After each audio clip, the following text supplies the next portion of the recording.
Matagal na marami po sa inyo ang nagtatanong, Kuya IT, paano po ba i-bridge mode ang PLDT ZTE modem router para magamit ko na ang astig ko na third-party router like the TP-Link ER605, Tenda W18E, Wi-Fi 6 AX1500 Tenda RX12 Pro, and the Comfast CF N5 Zito router. Kaya ngayon mismo mga ka-IT, ipapakita ko po sa inyo kung paano i-bridge mode ang PLDT ZTE F670L modem router. Ang step-by-step guide. Baka ang iba sa inyo nagtatanong, bakit kailangan kong i-bridge mode ang PLDT modem router? Kailangan nga ba? Gumagana naman kahit hindi naka-bridge mode, di ba? Ano po ba ang mangyayari kung i-bridge mode po natin ang PLDT modem router? Will it still function as a router? Kung naka-bridge mode po ang inyong PLDT modem router mga ka-IT, it will only function as a modem. Hindi na siya router. Ang trabaho niya na lang is to connect to the internet. It means you will now need a third-party router to direct traffic sa inyong LAN or local area network, and even sa inyong WAN connections. Advantages na naka-bridge mo na PLDT modem router or any ISP modem router. Number 1, pwede ka nang makapag-port forwarding. Pero there's a catch. Kung hindi naka-CGNAT ang inyong ISP connection. Pero kung naka-CGNAT ang inyong ISP connection, hindi ka pa rin pwedeng makapag-port forwarding. Number 2, maganda po ito sa piso Wi-Fi business. Dahil you can now use a powerful router. Siyempre, the more power ang inyong router, like the processor and the RAM, at malaki din yung bandwidth ng inyong router, siyempre, mas maraming clients ang pwedeng ma-accommodate nito. So, walang lag sa inyong piso Wi-Fi business. Number 3, this will also prevent double NAT. So, ano ba itong double NAT? So, yung NAT mga ka-IT, kung i-define po natin, that is Network Address Translation. So, nangyayari is, from your public IP address na bigay ng ISP po ninyo, it will be translated to private IP address.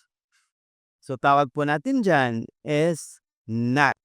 Ang double NAT naman po is from public IP address to private IP address, then to another private IP address. So, public IP address to private IP address, that is NAT. Meron pang another private IP address. So, from private IP address to another private IP address, that is also another NAT. Kaya tinatawag yan na double NAT. So, ano naman ang disadvantage or disadvantages ng bridge mode? Possible mga ka-IT, if hindi ka cautious, pwedeng ma-hack ang inyong network. Kaya maganda talaga mga ka-IT na alam po ninyo ang ginagawa ninyo. Pero wag po kayong matakot. Just do your own due diligence. Now, i-bridge mode na po natin ang ating PLDT ZTE F670L modem router. We need to access the full admin ng ating PLDT ZTE F670L modem router. So kung hindi po niya alam kung paano yan gawin, you can check this I button or sa description box. Inside PLDT dashboard, click natin tong WAN settings.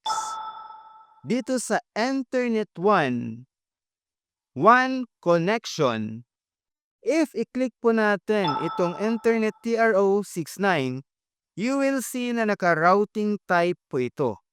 Kung pupunta naman po tayo sa IPTV1, naka-bridge connection na.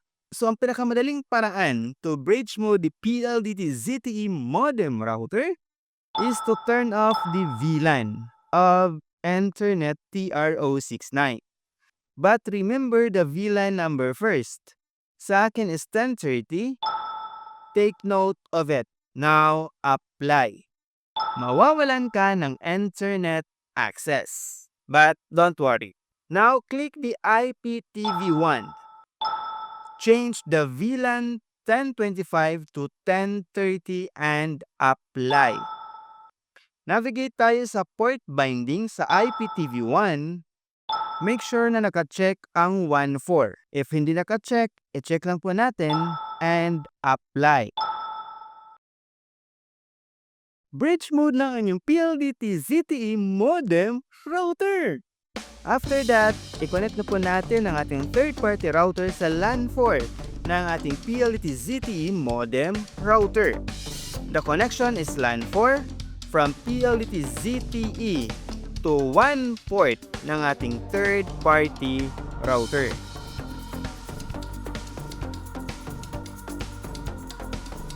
If ang nakikita ninyo sa WAN info ng inyong third-party router is public IP address, ibig sabihin you successfully bridge mode your ISP or PLDT ZTE F670L modem router. However po mga ka-IT, this only applies kung wala kang IPTV plan or signal. Paano kung meron? Let's save it po mga ka-IT for another video. So, give this video mga ka-IT at least 300 likes. Sa ngayon, gusto bang malaman ang sekreto ng malakas at mabilis, no lag na piso Wi-Fi? Watch this!